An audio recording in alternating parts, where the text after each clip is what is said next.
I think that first of all, the game should be the game, like technology. And we are using the Unreal Engine 5, and the game should be really about the game mechanic, about the visuals, and using the blockchain.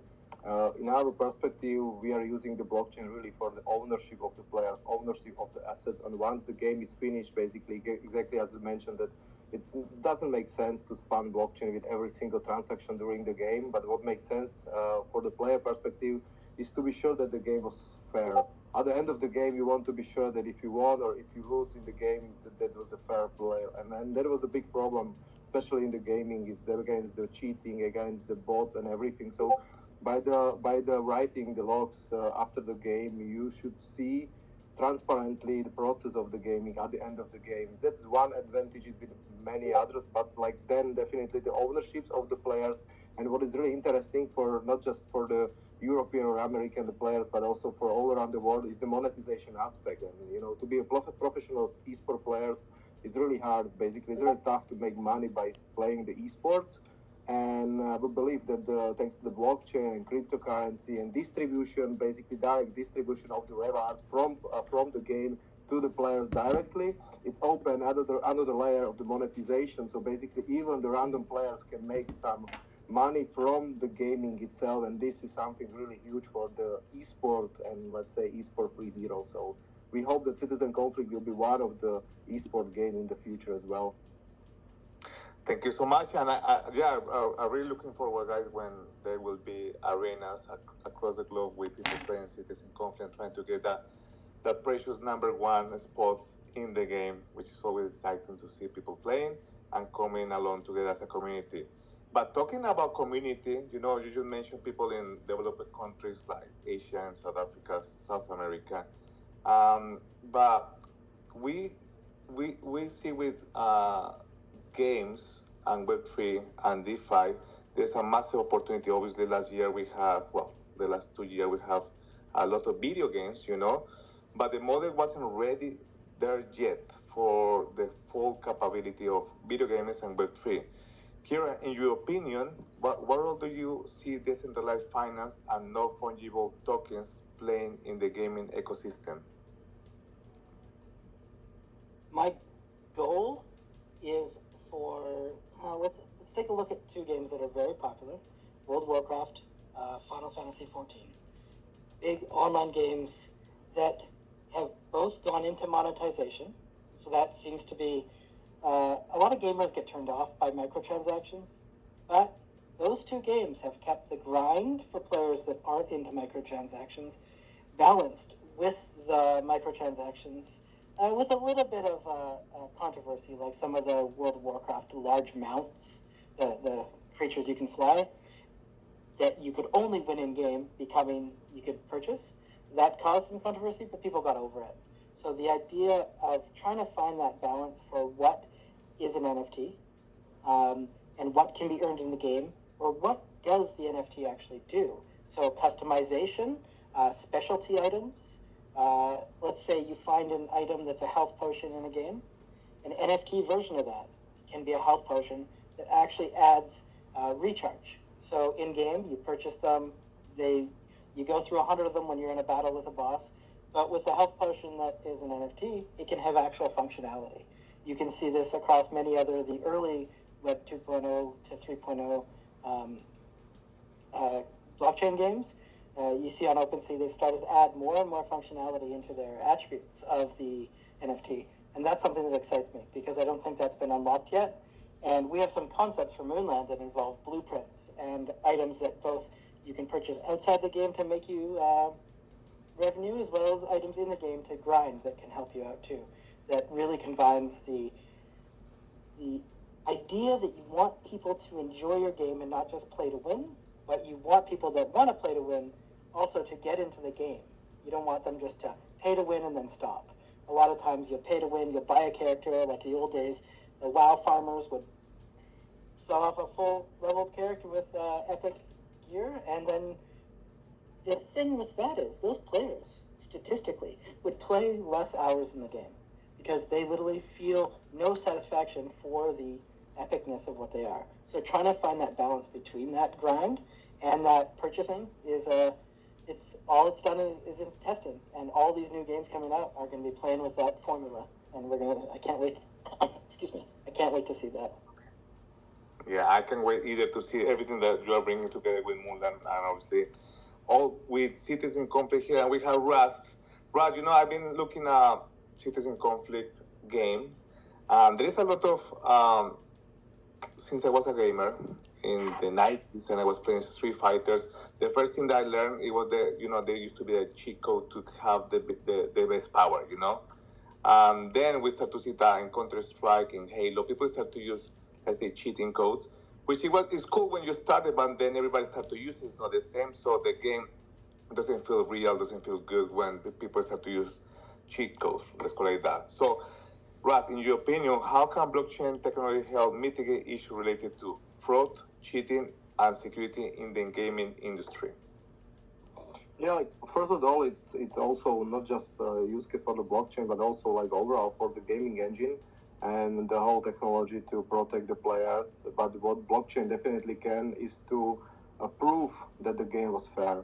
And that proof is sometimes even more important, like the whole process. So if you get some proof that the game was fair, you are much more engaged with the game, with the community, with the project itself. So yeah, that's one thing. And about the fraud, I think that it's important mostly for the esports or some prize pool tournaments or prize pool games when you can put the prize pools directly to the smart contract, and after the game prize pools will be paid directly to the players according to the game results. So I think that for the fraud, definitely for the esports, if you have the smart contract, if you have the treasury, so what we are doing is that we are using the revenue putting to the treasury, and the treasury will be transparently redistributed to the players from the prize pools tournaments and esport tournaments, and basically it's completely fair. So everybody with some basic knowledge of the blockchain can stand transparently control the results and can transparently control also the payout to the players. So I think this is a really huge advantages of the blockchain technology. Thank you, Kieran. For everybody that's joining this space, we are here with Moonland, Metaverse, and Citizen Conflict team. So also powered by Qtum, we have one of the co-founders, Miguel Palencia, here with us. So if you're just joining what you're discussing and learning from this amazing thing about Web3 video games and how blockchain is changing the future of gaming. So this question now is for Kieran. So Kieran, I know you like games. I know you are very good at what you're doing right now with Moonlight and the art part, right? So, but can you share examples that you have seen of successful gaming projects that have already integrated blockchain technology, and what can we learn from their experience? I hate to say it, but the Axes are still going, and they're one of the original that really stuck out to the ideas and adapted to the new technology as OpenSea upgraded. Really trying to use the platforms that exist, like OpenSea, or link your own NFT gallery to that is really, I think, to keep that community from splitting up right now, to keep everyone together is quite beneficial. And to work with people and the technology right now, since a lot of us are using Unreal, to start really behind the scenes talking about how the games are going to connect to each other is something I see for the future. But right now, games using it, like I played Citizen, and it was awesome. It actually reminded me of Battlefield 2. Back in the day, we'd have huge tournaments. I don't know if you guys know, I worked at EA during the time Battlefield 2 came out, and we had pre-releases, so there wasn't anyone online. There was just a bunch of dev servers, and we would play sniper maps on the 64-player maps. We'd jump in 2 players, either end of the map, and you'd just have snipers, and you'd be traveling across. You'd literally jump in a helicopter, fly up really high, and then go down so that people could kind of know where you were if you were having trouble finding each other. And yeah, Corpo is going to be really fun. I'm looking forward to that. For Moonland, we're using a lot of ideas from games that have been successful in the past, because we want to be a social multiplayer. We want people to jump in and have nostalgia. So we want you to feel like sometimes you're playing N64 when you're really playing some of these mini games together. And I can't wait to show you what we have coming. So that If you want to look at the core, Axie's still one of the best, but I have had my sights on Illuvium, definitely just because of the way it is. I'm really curious to see where it goes. And Helix, but Helix, I haven't seen any multiplayer yet. So Helix looks cool. It's using Unreal 5 too. It's got the graphics, but we'll wait and see. So that's what I'm really, those are the, I guess, 3 crypto games that are in my line of sight. Yeah, we will see, Kieran, how everything developed. You just mentioned something. You said Nintendo 64. So just bring me the good memories of GoldenEye and James Bond. That was 1994, I think, when it was released. But I see Axie Infinity right now. If you ask me how I see Axie in 10 years, like Pac-Man. It's still a good game. People are still playing it, but Yes. so it's not Fortnite. You know what I mean? So I think so Axie will be the Pac-Man of Web3 gaming. I totally agree. I totally agree. And we have here Miguel. Miguel, you're also a gamer, but you are also a futurist. You came with the idea of Moonland. You went to the Space Center, and you have this vision for blockchain and video games. So, Miguel, how do you envision the future of virtual economies within games, particularly with the integration of blockchain technology? Yeah, I mean, in the past year, been seeing a lot of changes in the industry, not just gaming, but blockchain itself, especially here in Dubai and in September when we went to Singapore. Like we went to Singapore, token 2049, and that's where we met Rast and Citizen Conflict team, the corporate team. Uh, we were seeing like a growing trend of video games, right? A lot of booths showing games and showing metaverses, and that's one of the key things that you have to see when you go to every single event. And now in the event that just happened 2 days ago, the Sigma event here in Dubai, the IBC Summit, the science seeing a growing trend, not just video games but also gambling. The gambling industry is going to get very very big in Web3.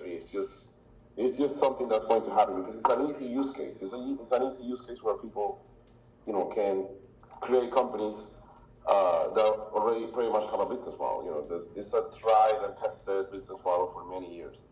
And I think the economy of video games, yes, it's has great potential.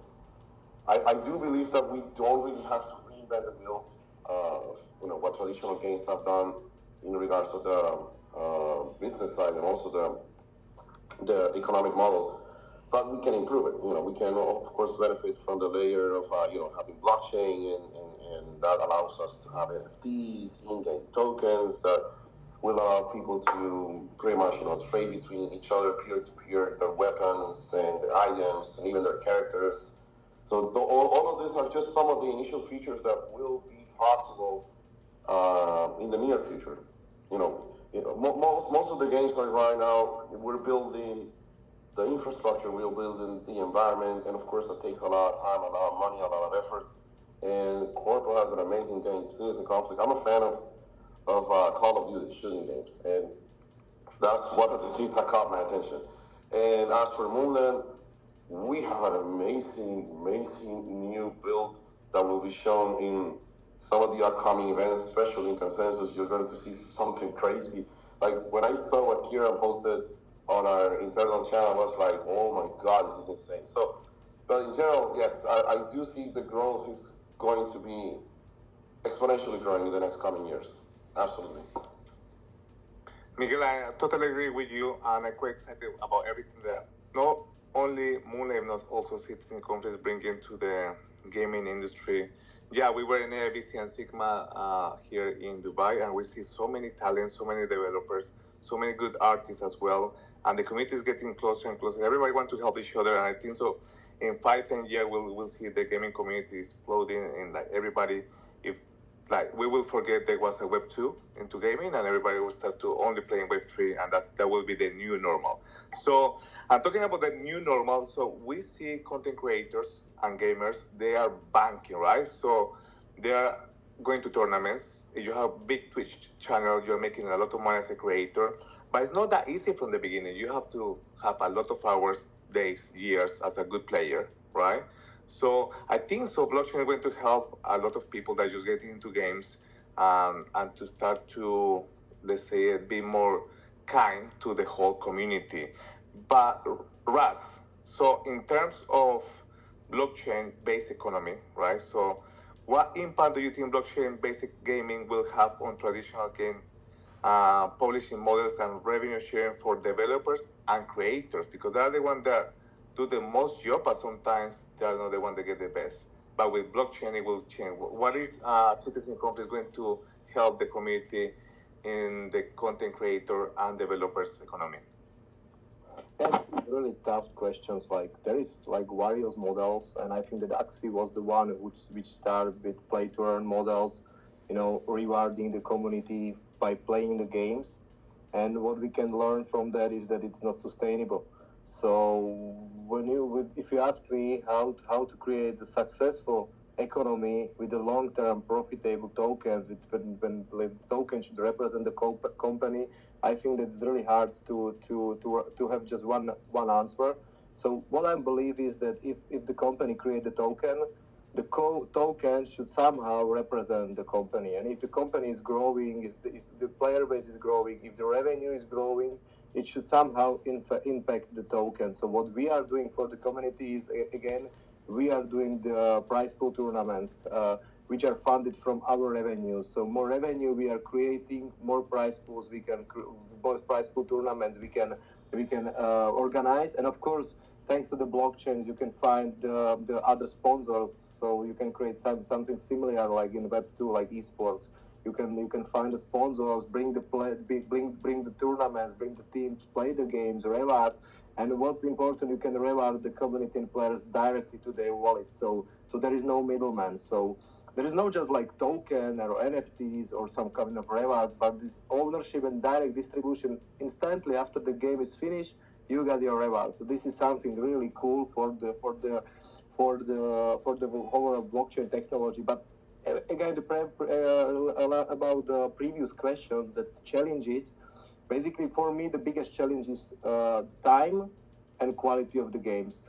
Like what we can see from the previous year is the quality of the games. And I think if we should like acquire the billions of users from Web2 to Web3, so we should start thinking about the games, not about the blockchains, rewards, economies, but really rather to be on the same level like Call of Duty, like Battlefield, like Overwatch, with the quality and game mechanics of the game.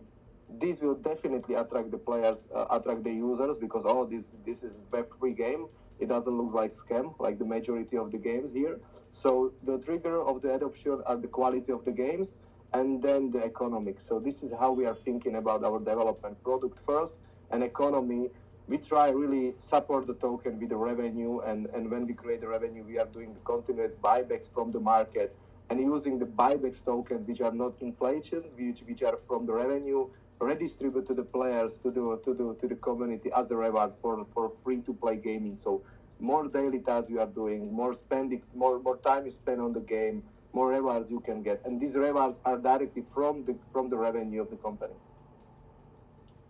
Wow, that's a very good insight. Thank you so much, Raz, from Citizen Country, for everything that you're doing for the community here as well.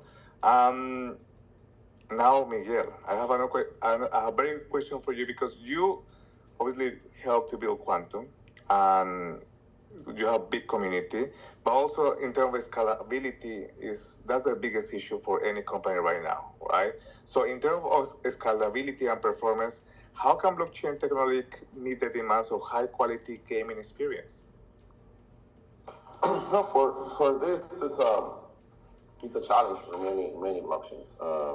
Anyone who wants to get into what's not going to happen in the next coming years, especially with Web3 coming up and all of these video games and gambling, is going to increase the amount of users that you have at the same time in a single application. So that means that we need to find a way to solve this. The most popular ways being proposed are going layer 2, and actually some project called Upside are doing layer 3. And this will probably be the best way to do it. Have layer 2 and layer 3 solutions that can allow perhaps a few million users in the future. Of course, doing everything on layer 1 is basically impossible. Uh, Eventually, you'll start having scalability issues. Gas going up like crazy. I don't know if you remember a couple of years ago when CryptoKitties came out in Ethereum and gas went up insanely high. Like if you wanted to spend $20 on Ethereum, and you had to pay like $200 in gas. So that kind of thing will happen again unless we start having solutions for layer 2 and layer 3. Of course, some already exist. Most of them are using zero knowledge proof. And there's this swap platform called CK Swap, and they do have a working solution for layer 2 using layer 2 solution built on Ethereum. So this kind of thing will work, of course, and it's probably the best way to go about it right now. Yeah, I think the scalability it will come as much as we have more developers, the community start to grow bigger, but also the technology start to evolve within the future. It will make more sense. Maybe this one is for Kieran right now, talking about gaming developers. How can game developers and platforms ensure that blockchain-based gaming remains inclusive and accessible to a wide audience? That's where we're going right now. That's what we're trying to figure out. Yeah. The problem isn't with blockchain or crypto. It's the previous generation of gamers who didn't like microtransactions. There's a lot of people that don't, and a lot of people that are born into it. We can say, back in the day, you'd say, well, we'll just wait till they don't play games anymore. Because there used to be an age people got to where they stopped playing games. That was actually like in the marketing, like you I guess, side tangent, most people don't know, but most game budgets don't even go towards, if it's a story-based game, the last 25 or even 50% of the game, because most players don't even get there. Most of the budget goes towards the first half of the game, for story, for graphics, for big events. And so right now we're trying to figure it out. That's where I'd say the whole entire industry is trying many different things. That's why I call it a renaissance. You could compare it to the same time pre-aeroplane flight, when you can find old photos still of people trying to fly dirigibles or airships around the Eiffel Tower. There was a huge contest. If you could lift off, fly around the Eiffel Tower, and land, you won like a ridiculous amount of money back then. Almost no one did it. There's a lot of crashes and stuff, and you see that with games. Back in 2010, I met an investor who was trying to figure out how to invest in games, and he asked me, and I said, unless you know about them properly, it's quite hard. Look for their wins and consistency. If things are changing and things are improving, then you know they have a solid team behind them and they're building stuff. So for developers, if you're looking to get into blockchain gaming, take the chance. It's definitely, like anything, it's a new fork in gaming, and it's not going anywhere. And just imagine if people play games in the future in a lot of places that aren't wired up for internet. Blockchain gives you the ability to literally play a game offline, and then you can add those your character's data to the blockchain.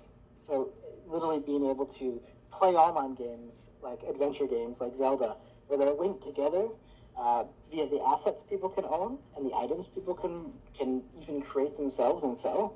But the game itself can be client-based and not even online. So we have a lot to go forward. Especially, I think that we're all concentrated on multiplayer games. We haven't even seen a lot of single-player games come out yet that use blockchain technology for just the ownership of the items in the game. And that's something that I'm excited for, too. So, roundabout, we're figuring it out. And yeah, the best way to carry on figuring out, just join these spaces and join the community of Moonland, of course, of Citizen Conflict. But let's talk about now community, right? Community is driven by vision and by ideas. This is for Rust, talking about the Citizen Conflict community. How do you envision the role of decentralized autonomous organization (DAOs) in the management of and governance of gaming communities and ecosystems? Yeah, this is one of the three pillars we are thinking about inside the Corpo Game Studio, and we already implemented DAO structures, and this is pretty good features because you can see so many comments and hates on the socials like Twitter, Discord for different community players and community people, but by playing the battlefield, basically also when the Cyberpunk go out, like the community was crazy, like the comments on the socials, everything. It was like, they put like crazy 6 years for development effort. I know that first year it was a crap, but still, like now in the end, it's super masterpiece, and the community was crazy. So what happened, what will definitely help for the developers is to get right feedbacks, right comments, and also like ideas from the community who invest inside the project. And this is where the DAO really fits inside the Corpo Game Studio. We implemented the DAO structures for token holders. So in the future, once our token will be live, and if you hold our token, you can simply log with your MetaMask, the Wallet Connect, or directly inside our Corpo ID to the smart contract. You can just interact with the smart contract, and then you can create the votes, create the pool. You can even vote for the features. We already have the one voting event with our community when we rebrand our token from Zcash to Corpo, and the majority of the community decide about this development. And in the future, there will be only option for token holders to make the pool, to make some noise and everything in the community.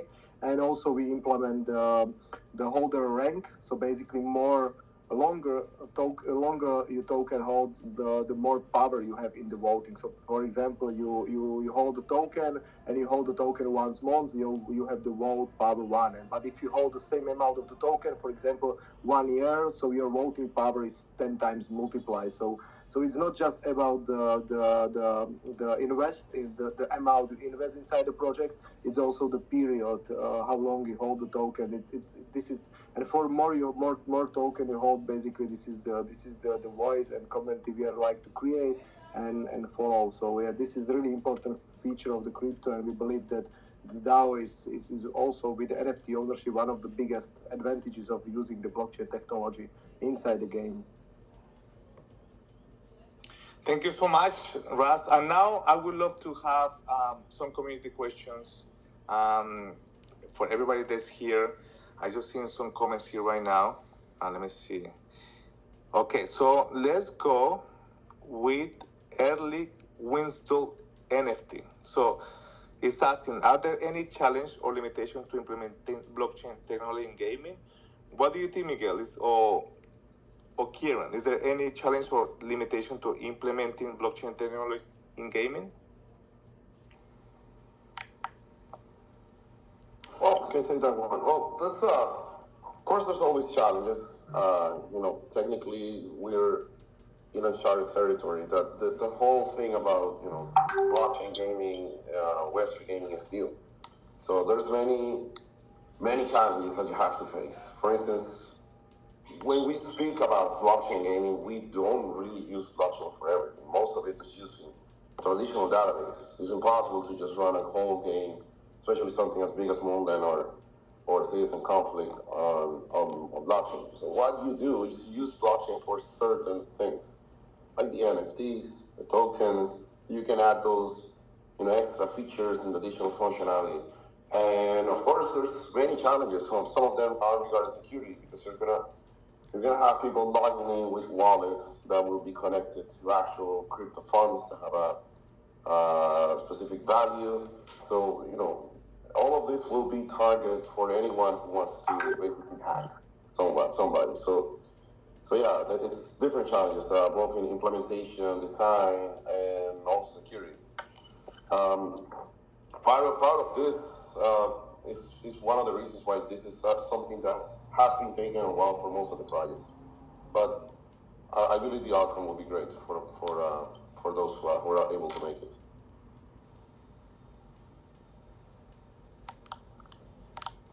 We are also in a stage where, do we create new? Do we use what's there? Or do we use Web 2.0? Like, it is definitely the challenge for us is, where do we spend the time reinventing the wheel or inventing something brand new? or coming up with a new way to use the chain, because the technology still hasn't been pushed to its fullest. For me, for gaming, it's like Miguel was saying, we can't decentralize every aspect of the game because we're not there yet. But starting with the main items and with the main let's just say even the players, when you log in, my favorite part about blockchain is I just connect with the wallet. No longer do I need to have a password or username. I literally just connect with my wallet that I know is secure, and I get right into the game. That kind of a way of spinning it for Web 2.0 to Web 3.0 players that's what's up to us. And that's also, it's a challenge to convince people of things that the news media have already convinced them of, but to try to let them know they're missing out.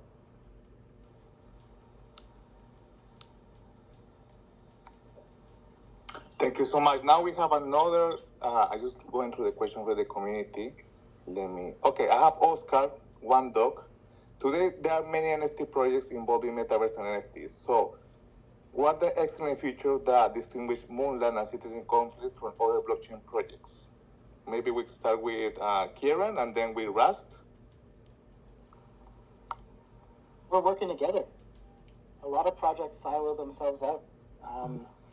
We're trying to figure out how all these kind of new up-and-coming projects can start to work together to build a metaverse. We don't want to become AOL. So the metaverse has to be open, it has to be big, and it has to be connected.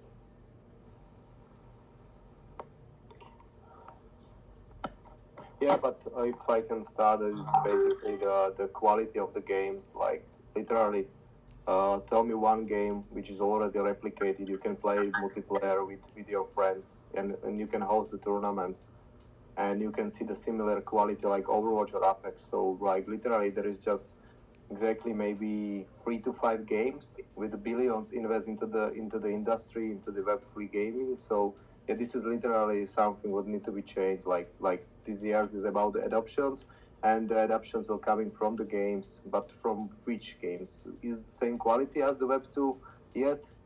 Can we play it like can we play it because of the fun, not because of the earnings? So like our main focus is for the quality of the game mechanics and everything, like standard gaming seamless ecosystem. This was also like huge problem in the Web3 games in the last 3 to 5 years, because like you want to play games, you need to have like I don't know, MetaMask wallet, seed phrases, then you need to buy one token, two NFTs, and then you spend 2,000, and you don't even know if the game is quality. So it should be without any barrier. So games are free to play, easy to access. Use your social login and play the game, enjoy the game. And if you like the game, then you can spend your crypto or something for the battle pass or play the tournament. But yeah, we are looking for the quality, and that's I think that will be our advantages once the Alpha 2.0 will be live. You guys really did do a good job streamlining the wallet process, giving players the option to, like, if I don't have to worry about it, I can just jump in. You guys build me a wallet right away. I love that web wallet idea for other games. I really hope people adapt to that, because yes, there's a lot of people using MetaMask, but there's a lot of people just onboarding. And you really did. Citizen Conflict made it simple. I love that process. Thank you so much for that. And we have 3 more questions. I have one from Noah Ketuart02. He go very deep into technical question for security. So he's saying, from a cybersecurity perspective, how can blockchain technology be used to enhance security and prevent fraud in online gaming platforms? And what challenge will need to be addressed to ensure the effectiveness of these measures? I don't know who want to answer this question. It's a bit long, but it's a good question. Yeah, I can start. Like I don't think so that just pure blockchain can solve any security issue at all. You got like it's all, you got little servers, you got a game mechanics, you got like engines, you got a browser, you got like own infrastructure and thousands of microservices and everything. So the blockchain is just like a cherry on the top. So of course, like when we were talking about the decentralization, when we're talking about the treasury and power to players and through ownership of the players, it's all on chain. It's visible for all of you.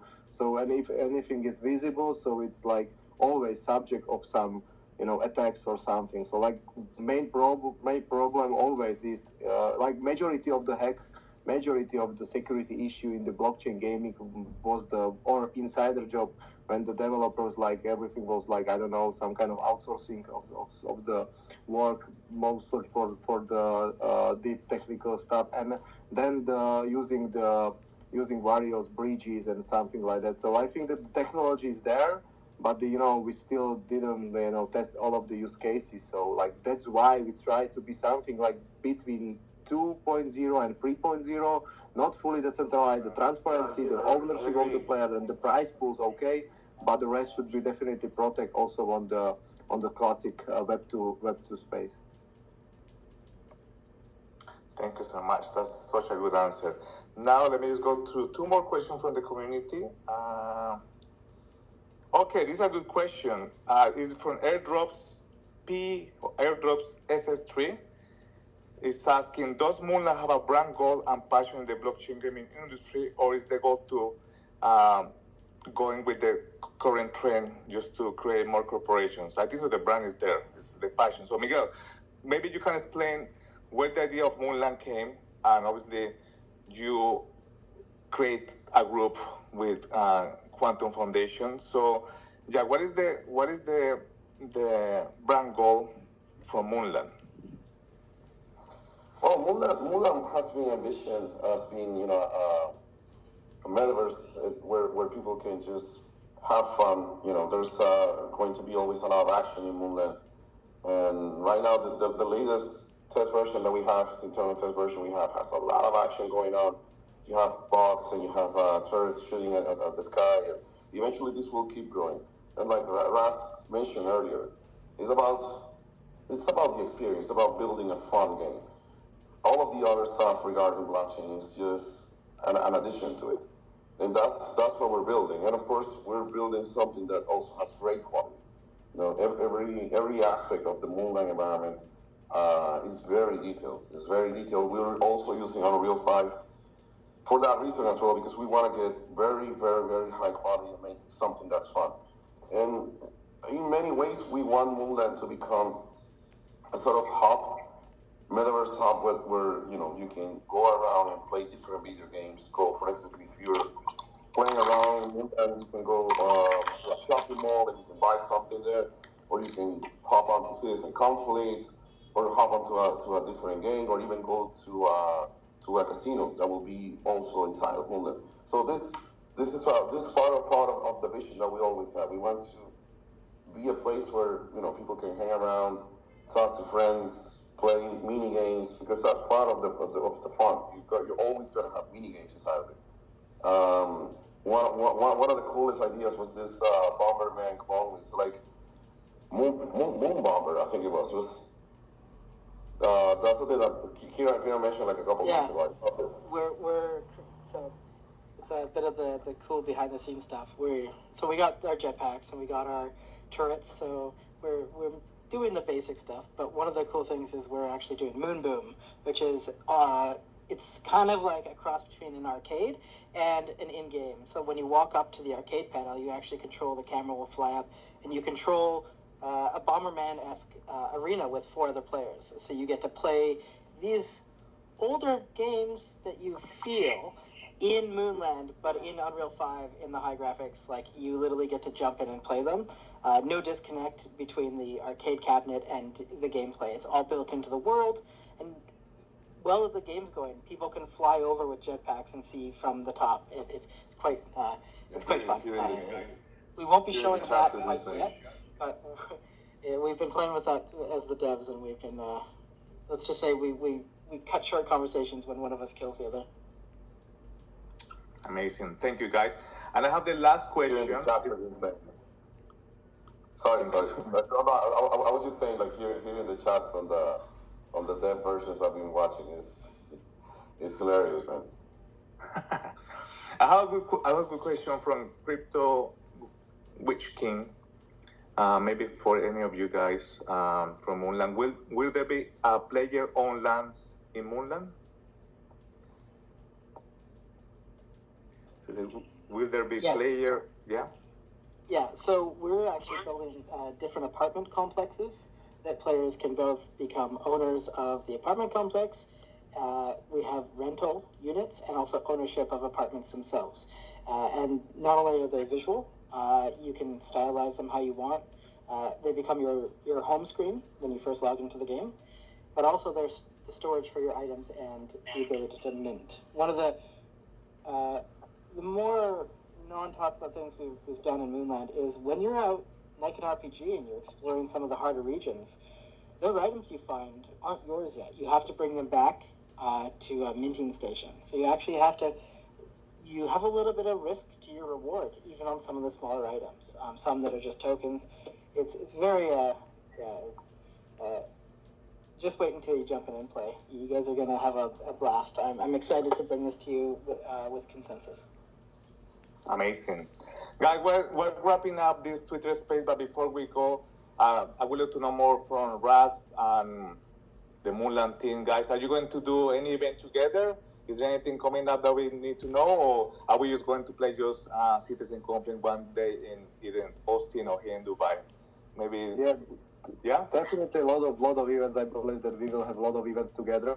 A lot of alpha testes, NFT giveaways, and please, originally this space should be on the Discord. So at the end, I would like to pick some 3 randoms winner of our NFTs for the Alpha 2.0. So make sure that you will drop some random answer inside under this post here in the Twitter space. So we will pick randomly 3 winners so they can receive the NFTs, and these NFTs will unlock the Alpha 2.0 season. And plus, so what we are doing, we are preparing for the April of the Alpha 2.0. So be ready and follow us. Are really great to be here, and I'm glad for the Miguel, for the Moonland. They are building amazing game and the community, everything. So I'm really glad to be part of this, and hope for many more events in upcoming time. So it was great to be here, and have a nice day. Well, Thank you so much, Raj. I'm from Citizen Conflict. I hope to see you soon, and we can play together also your game. Miguel, Kieran, any last word for the Moonland community?